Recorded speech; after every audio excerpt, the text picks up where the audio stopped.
Madam, మనం ప్రతి సంవత్సరం మహిళా దినోత్సవం, అంతర్జాతీయ మహిళా దినోత్సవం జరుపుకుంటాము. సో, ప్రతిసారి ఏదో ఒకటి స్పెషల్‌గా చేస్తూ ఉంటాం. అలాంటిది ఈసారి మీతో ఈ సమయం వెచ్చించడం నాకు చాలా, చాలా, చాలా విలువైంది. సో, మహిళా దినోత్సవం అంటేనే ఒక ప్రత్యేకత ఉంది. అలాంటిది ఈసారి మీరు కొత్తగా ఏం చేయబోతున్నారు? ప్రతిసారి మహిళా దినోత్సవం ఒకటే రకంగా ఉంటుందా? లేకపోతే ఈసారి మనం ఏదైనా వైవిధ్యంగా చేద్దాం అనుకుంటున్నామా? అసలు మహిళా దినోత్సవం అంటే ఏంటి? ఏం చేస్తే బావుంటుంది? ప్రతిసారిలాగా చేద్దామా? లేకపోతే మీకేదైనా వేరే, మీరు విభిన్నమైన మనస్తత్వం కలవారు గాబట్టి ఏదైనా ప్రత్యేకంగా చేస్తున్నారా? అసలు మహిళా దినోత్సవం అంటే ఏంటి? మీ మాటల్లో తెలుసుకుందామని వేస్తున్నాం. నమస్తే. ముందుగా మహిళా ప్రేక్షకులందరికీ కూడా అంతర్జాతీయ మహిళా దినోత్సవ శుభాకాంక్షలు. మహిళా దినోత్సవం అనేది నాకు తెలిసి మన భారత సాంప్రదాయంలో, మన భారతదేశంలో మహిళకి ఎప్పుడూ కూడా ఒక అద్వితీయమైన పాత్ర ఎప్పుడూ ఉన్నది అనాదిగా. అంటే మీరు వేదిక్ టైమ్స్ నుంచి చూస్తే మోడర్న్ టైమ్స్ వరకు కూడా. But the only thing is the way it is been interpreted. అంటే ద వే ఒక నరేటివ్ ఏదైతే ఉన్నదో, ఇప్పుడు చూడండి చాలా వరకు కూడా మహిళల సాధికారత అని మాట్లాడతాం, విమెన్ ఎంపవర్మెంట్, మహిళా సాధికారత, మహిళల హక్కులు, మహిళల ఇవన్నీ మనం మాట్లాడుతుంటాం. సో మరి ఇది అసలు నిజంగా మహిళా హక్కులు, మహిళా సాధికారత మన దేశంలో ఉన్నదా అని అంటే, సరే ప్రపంచవ్యాప్తంగా ఒక రకంగా అయితే అసలు మన దేశంలో ఉన్నదా అంటే నేను తప్పకుండా ఉన్నది అని అంటాను. ఎందుకంటే ఎప్పుడు కూడా మన దేశంలో మీరు చూస్తే మన వేదాల సారమే మాతృదేవోభవ అని స్టార్ట్ చేస్తాం. మాతృదేవోభవ, పితృదేవోభవ, అతిథి దేవోభవ, ఆచార్య దేవోభవ. అంటే అసలు ఆ మొదట స్టార్ట్ చేయడమే ఒక మహిళకి, అది ఆ మాతృమూర్తికి అంత అద్భుతమైన స్థానం మనం ఇచ్చాం. కాబట్టి ఇంతకంటే గొప్ప నిదర్శనం ఏముంది? దట్ బేసికలీ మన కల్చర్ ఎట్లాంటిదో అనేది. కాబట్టి మహిళకి ఎంత గౌరవం ఇచ్చే కల్చర్ అనేది మనకి. కానీ ఇప్పుడున్న నేపథ్యంలో ఇది కాదండి, ఒక నరేటివ్ చూస్తూ ఉన్నాం, విషపూరితమైన నరేటివ్. అంటే భారతదేశంలో ఇంకా కూడా మహిళ సెకండ్ రేటెడ్ సిటిజన్గానే చూడబడుతుంది అని మనం ఏదైతే ఒక నరేటివ్ బిల్డ్ చేస్తున్నామో, అది ఎవరు చేశారు? ఎవరో ఎక్కడో ఒకటి స్టార్ట్ చేశారు. బట్ ఇది నిజంగా మన దేశంలో ఉందా అంటే చరిత్ర పుటమిలోకి వెళ్ళి మనం తెలుసుకోవాల్సిన అంశాలు చాలా ఉన్నాయి.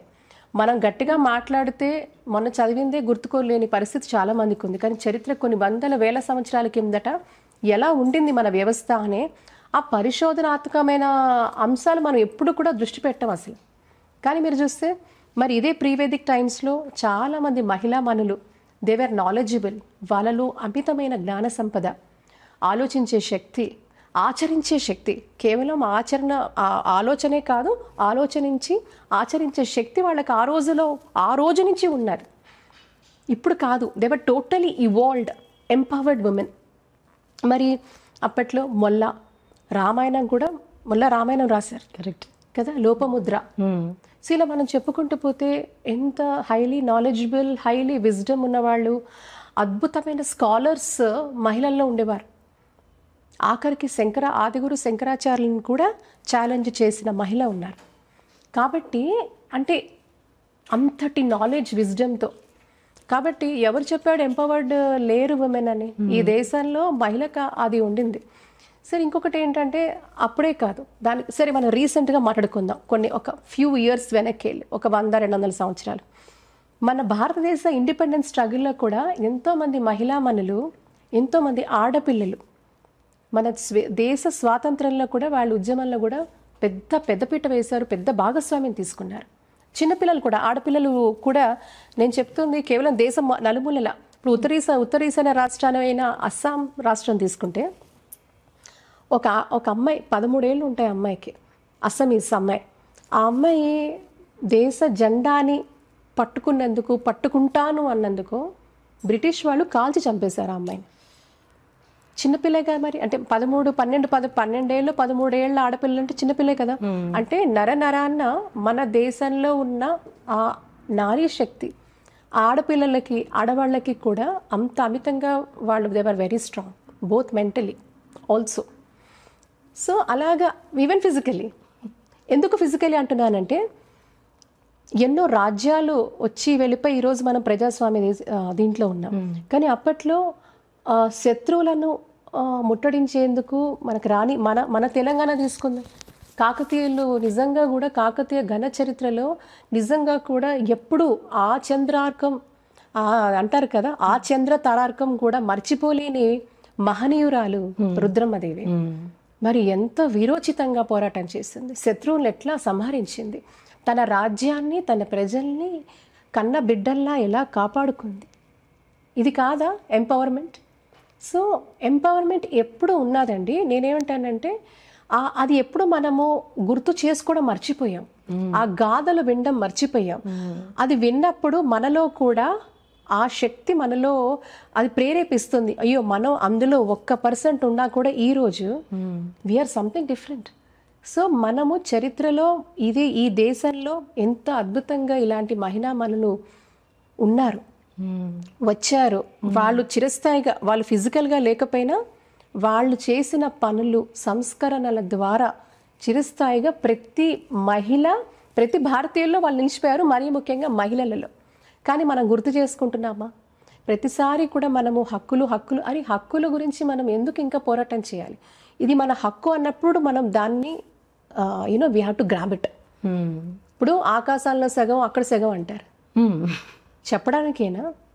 అవును. సో ఈక్వాలిటీ ఎప్పుడు వస్తుంది?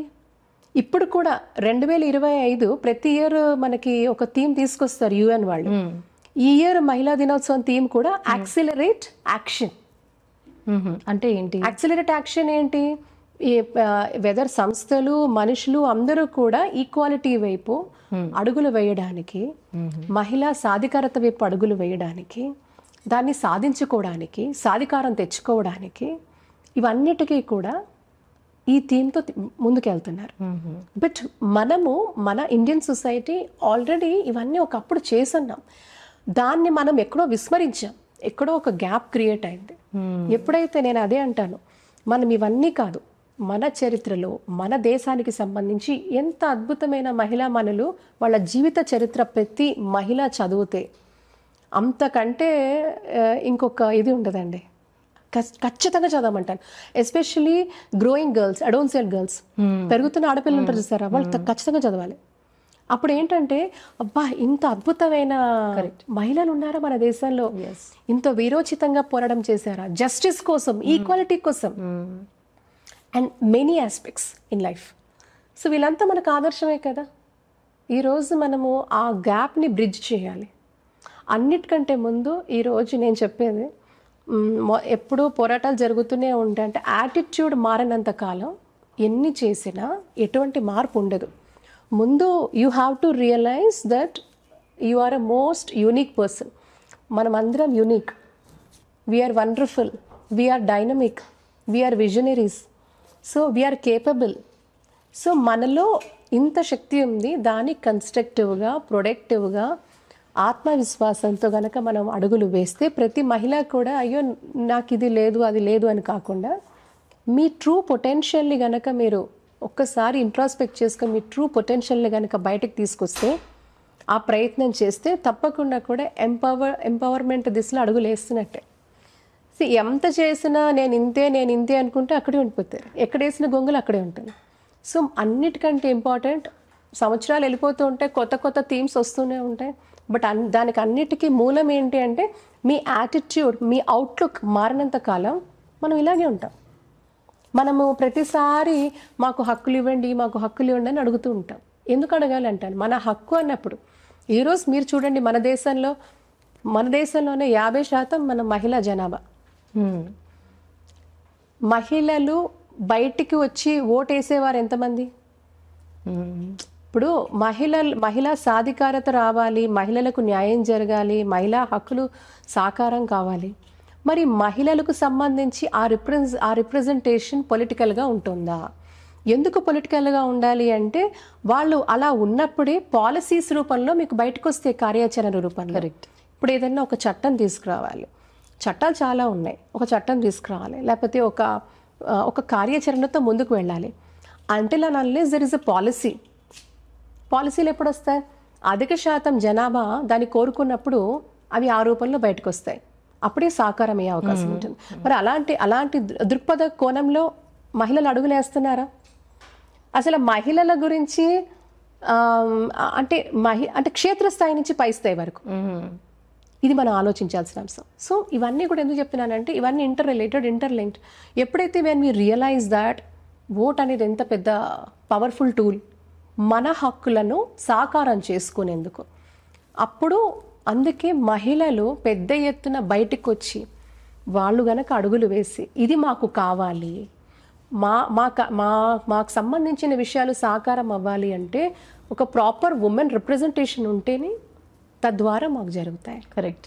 సో అలా జరగాలి అంటే క్లియర్ మ్యాండేట్, మహిళలంతా కులానికి మతానికి ఆపోదించకుండా మనదంతా ఒకటే కులం, మనం మహిళలం ఒకటే, మహిళలందరం ఒకటి అవును అని ఎప్పుడైతే ఆ ఫీలింగ్ కలుగుతుందో వీళ్ళకి కావాల్సినది ప్రతిదీ జరుగుతుంది, ప్రతి దగ్గర జరుగుతుంది. సో అండర్స్టాండ్, మనకి ప్రాబ్లమ్స్ అన్ని చూస్తున్నాం, ప్రాబ్లంకి సొల్యూషన్ ఏంటి? సొల్యూషన్ మీద పడుగులేయాలి. సో నేనేమంటానంటే ఎంతకాలం మనం మాట్లాడుకుంటూ చర్చించుకుంటూ సంవత్సరాలు గడిచిపోతూ ఉంటాయి కానీ ఏం జరగవు. So what I'm saying is, ఈ విజన్తో గనక మహిళలందరూ గనక ఒక తాటి మీదకి వస్తే వాళ్ళ చేతుల్లో వాళ్ళ భవిష్యత్తు ఉంది. ఖచ్చితంగా వాళ్ళ భవిష్యత్తు అంటే ఒకళ్ళని ఉద్దేశించి అనట్లేదు, మహిళల భవిష్యత్తు అంతా వాళ్ళ చేతిలో ఉంది. అప్పుడు మీకు ఏం కావాలన్నా కూడా మీరు అక్కడ కూర్చుంటే, చట్టసభల్లో మహిళలు కూర్చుంటే మహిళలకు మనం అడుగుతున్నవన్నీ కూడా అన్నీ జరుగుతాయి. ఇది నా క్లియర్ ఒపీనియన్. సో మనం చేంజ్ అవ్వాల్సింది మన యాటిట్యూడ్, మన థాట్ ప్రాసెస్, మన అవుట్లుక్. ఇది చేంజ్ అవ్వన్నాడు మనం ఎన్ని ఎంపవర్మెంట్ ఎన్ని చెప్పినా ఇట్స్ వేస్ట్ అంటా నేనైతే. Change your attitude and believe that you are powerful, you are dynamic. So అది మీరు బిలీవ్ చేసినప్పుడు అన్నీ అవుతాయి. లేటెస్ట్ న్యూస్ అప్డేట్స్ కోసం ఇప్పుడే డౌన్లోడ్ చేసుకోండి మీడియా ఎఫెక్ట్స్ యాప్.